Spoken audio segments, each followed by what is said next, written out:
Hello colleagues, I'd like to explain to you how important is visualization and static palpation and how it can bring some very important information that can do some correlation with some listings. For example, when I have a PI listing, we have a closure of the sacroiliac joint inferiorly because the nominatum bone is rocked posteriorly. And then there is an aperture, an open wedge here in the superior part of the joint.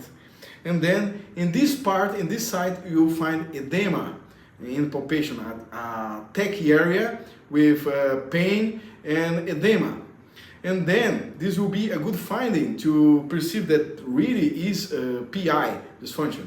When you have AS, anterior superior dysfunction of the sacroiliac joint, you have a closure in the superior part of the sacroiliac joint, and it will be an open wedge here in the inferior part of sacroiliac joint that will be fitted by edema and also pain.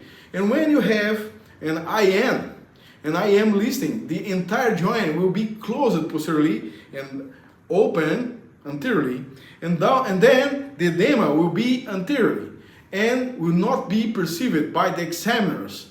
And then we can just ask the patient about groin pain or anterior pain in the sacroiliac joint. That will be a very important sign or finding for correlate with IM listing. And when you have finally the last EX listing, we perceive on EX a difficulty to go inward. PSIS will go difficult to move inward. In this situation, we have a closure in the anterior part of the ilium, in the sacroiliac joint. The nominatum and sacrum will be closed anteriorly, and then it will be fully open wedge here in the posterior part, and edema will be found in all the posterior part of sacroiliac joint, and also with techy area and also pain. And then this will be a very good finding. And when the EX is combined with AS, we have much more pain and edema.